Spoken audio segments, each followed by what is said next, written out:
Hello, everyone. I'm Brooke Burton. I represent the National EMS Management Association on the board of NEMSQA, where I serve as the vice president. Welcome to our series of webinars on the NEMSQA EMS quality measures. Each session will look at why the measure is important, evidence and rationale, as well as practical implementation or improvement ideas. Today's session will focus on the new safety measure, pediatric restraint device used during transport, looking at the percentage of EMS transports originating from a 911 request or interfacility request for patients less than 8 years of age, during which the patients are transported using a pediatric restraint device. This is one of the new NEMSQA measures developed in collaboration with the Florida Department of Health as part of their implementation of the FAIR project. Between 1992 and 2001, there were 4,500 vehicle crashes involving ambulances per year, with 34% of these crashes resulting in injuries. Because ambulances are at risk for crashes and passenger injuries, it is important for passengers to be properly restrained. Just as there are safety guidelines and standards for child restraint for standard passenger vehicles, there are such published guidelines for transporting pediatric patients in ambulances. However, these guidelines are not always understood or followed. Our speaker today is Dr. Kathleen Adelgais. Dr. Adelgais is a professor of pediatrics and emergency medicine at the University of Colorado School of Medicine and a pediatric emergency medicine and emergency medical services physician at Children's Hospital Colorado in Aurora, Colorado. She is funded through HRSA, AHRQ, and the National Institute of Health to conduct impactful research in pre-hospital medicine focused on stimulation training, coordination of care, and EMS workflow analysis. She serves as the principal investigator and program director for the Colorado EMS for Children State Partnership Program. She also serves as the co-lead for the EIIC pre-hospital domain, overseeing the National Pediatric Pre-Hospital Readiness Program. Finally, Dr. Adelgais serves as the Associate Pediatric Medical Director for 2 EMS agencies in Colorado. So I'll turn it over to you, Dr. Adelgais. Thank you so much, Brooke. I appreciate the introduction. And I'm going to just start with describing the NEMSQA measure itself that Brooke just alluded to. Again, this NEMSQA measure around use of pediatric restraint devices is the percentage of EMS transports originating from a 911 request or interfacility request for patients less than 8 years of age, during which patients are transported using a pediatric restraint device. And the next several slides will go over why this is an important measure, provide the rationale for children less than 8, and kind of discuss some of the issues around choice of pediatric restraint devices. So just some background on this. Imagine that you are on a family vacation and you are up here in North Carolina and you're taking your family to Disney World. Your kids are so thrilled to do this. Well, when I was younger and we got in a car to do a big, huge family trip, my parents put a mattress in the back seat, threw some toys back there, and let me play for a few hours. This, however, is now how we typically transport our children. And so as we think about how we're taking children on a long road trip just in our own personal vehicles, we have to be mindful about how we're taking care of children as we drive them from a scene of an accident or some other acute situation. Imagine they're sick. If this child had a cold and she's kind of slumped over, are you able to clear her airway? You know, how we restrain children in the back of an ambulance is really key and important. So we're going to talk a little bit about that over the ensuing few minutes. So children are small adults. And I think that what we hear a lot in pediatric EMS is children are not small adults. They're not small adults. Well, they kind of are small adults, but they do have a few key differences. First, they have a big head. The head is large and heavy, and as a result, it tends to be the thing that's most frequently injured. As the prior slide showed, the little girl in the back of the car, in the car seat, her big, huge head is kind of slumped forward, kind of kinking at her neck a little bit. So that big head does need to be supported and the chin lifted in order to kind of keep a good airway open. Next, the cervical spine has a higher fulcrum. In adults, And in older children, the fulcrum moves to where it is in adults, which is at C3, C4. But the younger you are, the higher the fulcrum is, with infants having a fulcrum closer to C1, C2. And so we have to, again, be mindful about keeping that cervical spine safe and the higher risk of ligamentous injuries that children have. Where the fulcrum tends to be is where the injury tends to occur in cervical spine injuries. Next, the thorax tends to be very flexible, and that's due to the musculoskeletal frame of young children being very flexible. So it's easy to compress onto the chest and compress their pulmonary capacity. And fourth, their abdomen, they in general have a weaker musculature. And also, if we think about younger children, their organs are larger inside their abdominal cavity than the abdominal cavity itself, which means the liver, the spleen kind of pooch out underneath that rib cage, which in adults is very heavily protected by the rib cage. In children, that's not the case. So children are also abdominal breathers, and so we have to be really mindful about anything that compresses the abdomen in children during transport. Other pediatric considerations, as I kind of just covered, is the enlarged cranium does create that forward flexion of the neck. And so this is an image from a Fleischer and Ludwig textbook that I used all through my training to kind of explain the differences between children and older patients in terms of when they're laying on a firm, rigid spine board. And you can see that the younger child has a larger cranium that pushes the neck forward, or the chin forward, kind of kinking off the neck. So in order to have that cervical spine in its natural position, with a natural lordosis, you actually need a recess for the head so that the neck is more open and the cervical spine is more anatomic.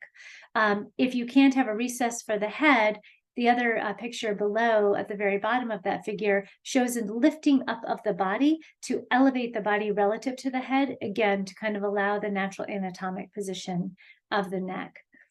Car seats themselves, as you saw from that first picture, can actually also cause some axial loading of the neck. So again, when we have anybody who's a trauma patient that we have to think about how we're going to restrain, we have to be really mindful of that. And then finally, children are abdominal breathers, and so therefore, if you kind of put a lot of straps across the belly, it can compress their ability to breathe. Finally, why 8? It turns out that the head to body proportion equalizes to adult anatomy around 8 years of age. That's when children kind of become anthropomorphically symmetric with adults in terms of the head relative to the body. So a long time ago, over 10 years ago now, NHTSA worked on a safe transport of children document, and they pulled together the best and the brightest around the country to kind of provide some working group recommendations on the safe transport of children in emergency ground ambulances. I used to refer to these as the 210 guidelines. They were actually officially published more broadly in 2012. But these guidelines were designed to kind of give guidance to ground ambulance agencies on how to transport children safely. It's strategized on 5 different clinical scenarios that would involve the transport of children. And the ultimate goal of the recommendations are to prevent forward motion or ejection, secure the torso, protect the head, neck, and spine of all children transported in ground emergency ambulances. Some of you may remember this document, and so if so, this might be a little bit of review, but I'll go over the 5 different situations or scenarios. The first situation is the ground ambulance transport of a child who is not ill or injured.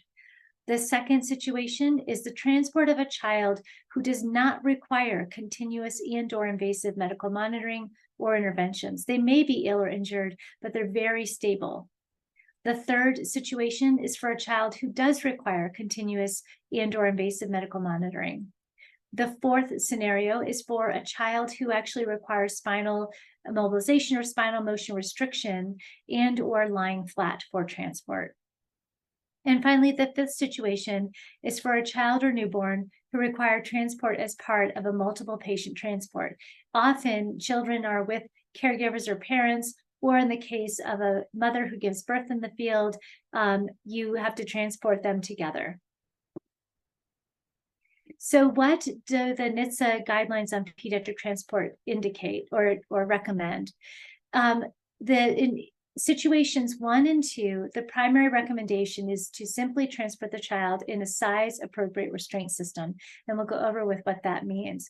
In these cases, NHTSA's guidelines also, particularly for situation 1, even went as far as recommending that the child could go by private vehicle to a facility, and as long as the private vehicle also had an appropriate size restraint system. It didn't actually recommend that you had to go by ground ambulance. However, when families call 911 and a child needs to go to an emergency department, they are looking for the EMS agency to do that transport for them. In the same case for situation 2, not requiring continuous or invasive medical monitoring, again, the child can be transported in any child-appropriate restraint system. For situation 3, where the child does, does require continuous or invasive medical monitoring, the recommendation is to secure the head first with 3 horizontal restraints across the chest, waist, and knees, and in 1 vertical restraint across each shoulder. This is typical of how we would actually transport any child in the back of our car with those 3 horizontal restraints. Typically you have for most car seats, you've just got the little chest restraint and then the thing that buckles between the legs. In this case, the recommendation is to have a device that goes across the chest, across the waist, and actually across the knees as well.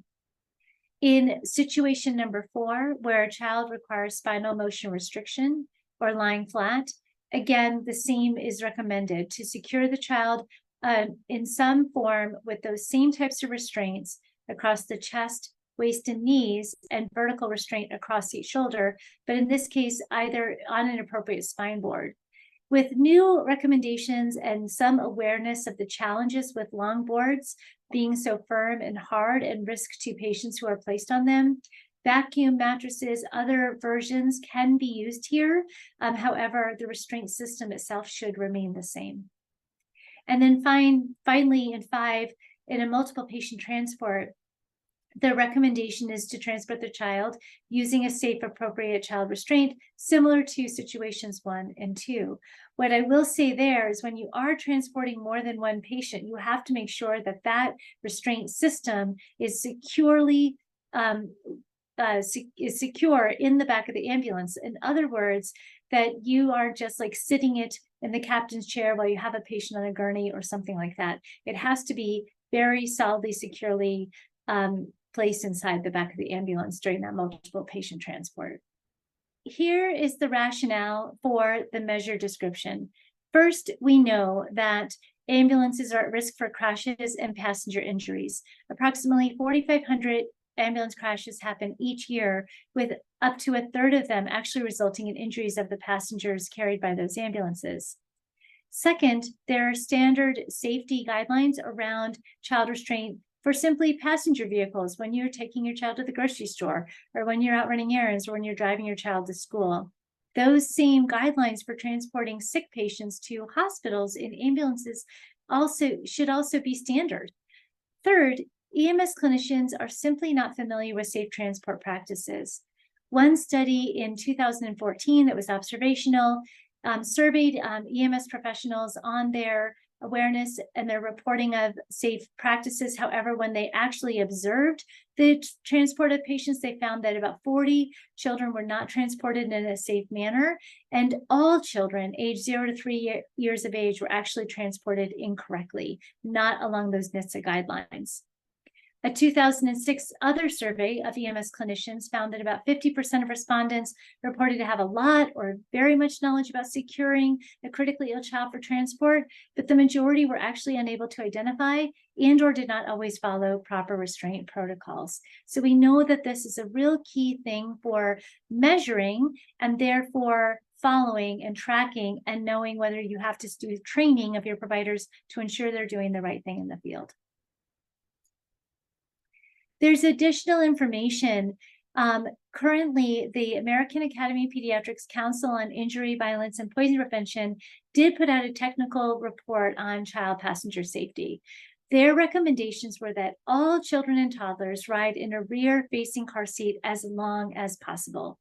And then when they outgrow that rear-facing car seat, they should then be in a forward-facing car seat with a harness, again, as long as possible. All children whose weight or height is above the forward-facing limit should then be in a belt positioning booster strap until the vehicle lap belt and seat belt fits properly, which is typically when they're about 4 feet 9 inches in height and between 8 and 12 years of age. And so there's some nice photos here on the right that kind of show what those different pediatric restraint devices should be. This information was obtained from the NEMSQA Safe Transport website, so I encourage you to go to that website. It has a whole host of information. I do want to note that one of the challenges with the original document that was published in 2012 by NHTSA was that they didn't cover a few things. First, they'd never tested or evaluated the efficacy of one child restraint system over another. Second, they don't directly address the unique transportation challenges of children with special health care needs. Third, they did not conduct any field tests or solutions or equipment. 4, they did not evaluate the crash worthiness of emergency ground ambulances. And 5, they did not directly assess ambulance design. So that still leaves a few areas uncovered. And you would ask, well, how can we start measuring choice of pediatric restraint device when we don't know what the right restraint device is?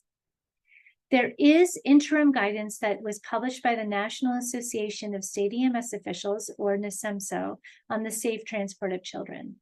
And this guidance dictates that EMS agencies should develop policies that include the following: methods, training, and equipment to secure children to reduce forward motion and possible ejection, considerations for those 5 scenarios for a child that needs transport. They specifically recommend prohibiting children from being transported and unrestrained in any way, shape, or form. They also recommend that EMS agencies should have a policy that has provisions for securing all equipment during a transport. And finally, policies that indicate the use of devices in the position for which they're designed and tested. The last key thing is that it's again recommended that all ambulances should readily have available appropriate child-sized restraint systems. And crash testing is coming. The NEMSQA, after the publishing of the interim guidelines, did recommend to NHTSA leaders and others that crash testing methodology or crash testing of these devices was needed. However, no one has developed a methodology for how to do the crash testing itself, and know that that crash testing methodology is going to be accurate in identifying which transport systems and restraint systems are the right ones to use. So as a result, NHTSA was able to provide a cooperative agreement to start this crash testing methodology development. And specifically, it's designed to evaluate the safety of commercially available devices for the securement of children. The current crash testing methodology dictates for 3 unique transport situations: supine patients, those that are lying on their back or on an adult-sized cot; seated pediatric patients or child passengers; and supine neonatal patients. The testing methodology will be available soon to commercial vendors so that they can test their equipment and provide verification that their device is safe for use. So I'll provide a few practical implementation strategies and tips for getting started for your agency. And then I will sign it over to Cherie Murphy, who will provide some of the nuts and bolts for the NEMSQA measure itself. There are resources for you available right now. On the NEMSQA website, they have a fabulous link on their page to a lot of resources on the safe transport of children, including their interim guidance, a series of training guidance, some info sheets, and a whole bunch of other things. The safe transport of children PowerPoint is also on there that kind of goes over some really good evidence around why we need safe transport of children, and gives recommendations and guidance specifically around those forward-facing car seats, rear-facing car seats, and transport in ambulances. There are also pediatric transport products for ground ambulances also on that NEMSQA website. there is the Pre-Hospital Pediatric Readiness Project. I will plug that. We have a toolkit, and on that toolkit, we have a medication and transport safety information. So I'd invite you to check out the toolkit on the EIIC webpage if you want to learn more about that and overall pediatric readiness. Finally, I would recommend that you review those current NHTSA guidelines and ask yourself, do you have protocols for all 5 situations? If you do, if you don't, which policies and protocols do you need to develop? And I would also recommend that you review your patient transports for children less than 8 years of age and ask yourself how many of them fall into each situation.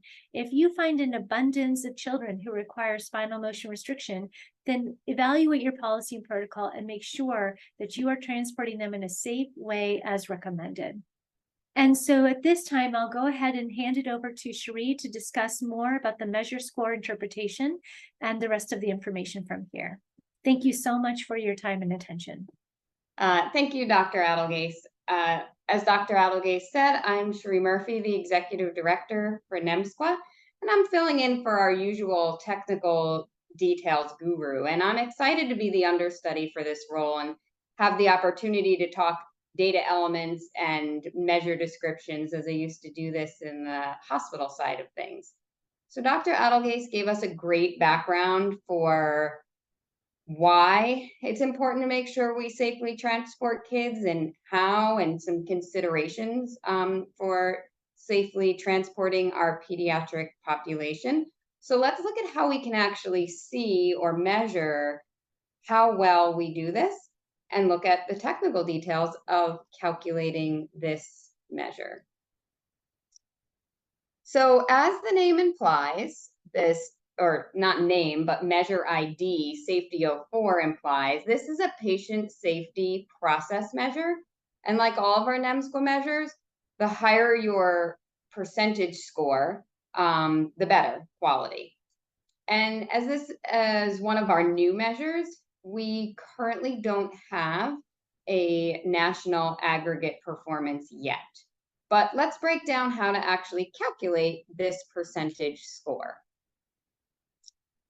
So first, we're going to start with the inclusion criteria, or who's in the denominator. Who do we expect to be transported in a pediatric restraint device? Well, like Dr. Adelgais told us earlier, we're going to be looking at basically all of our EMS transports for patients less than 8 years of age. Those are the folks that we expect to be in a pediatric transport device. And so that's easy enough to say. We want this population to see if they were safely transported, but how exactly do we find those population? So to identify exactly those patients, we are going to use the NEMSIS data standard and data elements from the NEMSIS data set. And I do have to give slide credit to Remley Crow here for creating this for us. And so when we look at that inclusion criteria, to find transports, we're going to use the element e-disposition 30. And then to find, obviously, our kids, we're going to be looking at the age element of e-patient 15 and 16. I guess I should have said elements of e-patient 15 and 16. We also do pull in e-response 05, which is looking at type of service requested, really just to make sure that we get our interfacility transports here, but not really an important element in our inclusion criteria, because really what we're after is if you transported a pediatric patient 8 years or, less than 8 years of age, did you use a pediatric restraint device?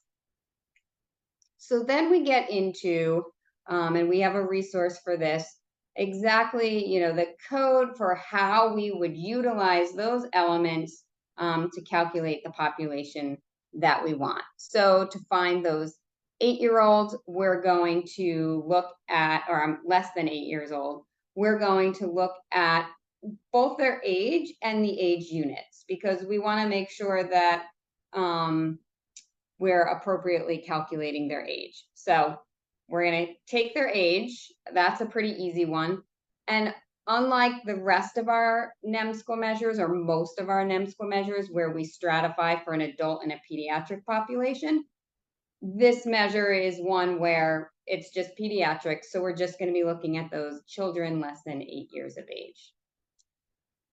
And then for our transports, like I said, we're going to be using e-disposition 30 as our data element, and the values that will be included in the denominator are essentially anything your agency was involved in transporting. So if your agency's vehicle and crew transported, or if your agency's vehicle transported with someone from another crew, that's still part of your agency. And then if someone from your crew transported on another EMS unit, you're still responsible for making sure that that patient is safely transported with pediatric restraint device. So for those of you who may not know the values for this e-disposition 30 or transport disposition well, the cases that we're not going to pull in are really the 3 values for not transport. So if you didn't transport, obviously those patients are going to be excluded from this measure. And also if transport was by another EMS unit, your crew was not involved, we will not include those values in this measure. And then again, like I said, we're really focusing on the transport portion here and not the type of service requested, but this is a new one for us. Most of our measures are 911 responses, but this measure does pull in those interfacility transport, or what is now labeled as hospital to hospital transport. And so for this measure, even though we're looking at all transports, as Dr. Adelgais mentioned in her overview or background, there are some patients where it may not necessarily be appropriate given their clinical condition. And so we will exclude patients who are in cardiac arrest, patients with severe trauma, patients who are immobilized, or patients with active airway management. So again, you probably can guess what's coming here is, how do we then, this is easy to say, we're going to exclude these patients. How exactly do I identify these patients? And so again, we go to those elements in the NEMSIS data set. And so here, I'm not going to go read through every single one of these codes, don't worry. We look at the E-arrest 01 or cardiac arrest values that are listed there. For trauma, we're looking at the trauma criteria steps 1 and 2. And so for E-injury 03, any of those values will be excluded from the measure. And then finally, to find those immobilization or airway procedure patients, we're going to look at E-procedures 03 and look at that list of values, and all of those patients will be excluded because there are some other considerations that Dr. Adelgais went through that may preclude this for those particular patients, and maybe a different way of transporting. So now we've looked at who you are expected to transport with a pediatric restraint device, which could be a car seat or any type of pediatric restraint device manufactured for pediatric transport. But how do we identify that that was actually done? Well, what we do is we look at the value for E-disposition 14, which is the position of the patient during transport. And so here exactly is the value for this particular element. And what we're looking for here is car seat. So the other values that you'll find in this position of the patient during transport are things like supine, Fowler, semi-Fowler, sitting, the position of the patient during transport. So that's where you're going to find this value for car seat. So I think unlike some of our other new measures, which we'll be talking about at a later date, this is a pretty straightforward measure. We find the transports for patients who are less than 8 years of age, where we're going to exclude some clinical variables where we might not expect the pediatric restraint device based upon guidelines. And then we check to see was the position of the patient during transport car seat. However, this particular NEMSIS element, e-disposition 14, is an optional element.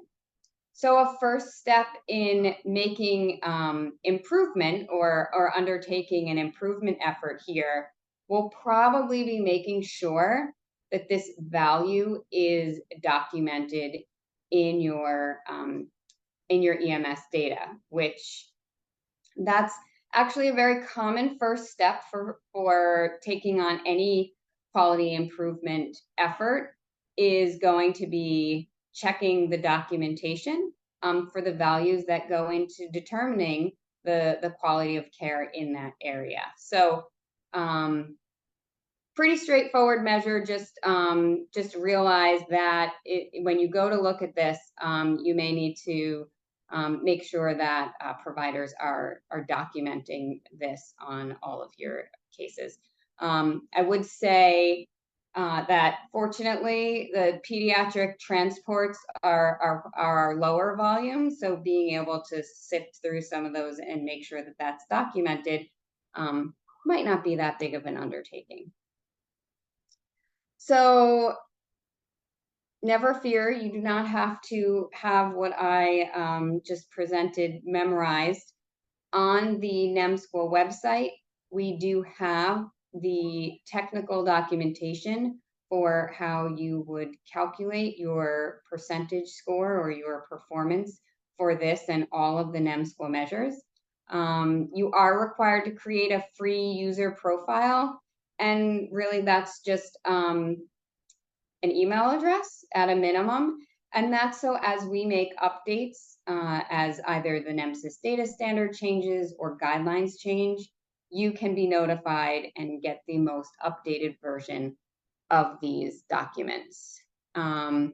We also know that some of the EPCR vendors have analytics software that will calculate the NEMSQA measures. And so we do have some demos from some of the vendors who provide that offering. And so you can scan the QR code, and that is also under our measures on our website. And so that wraps up our presentation, and we are happy to entertain any questions at this time.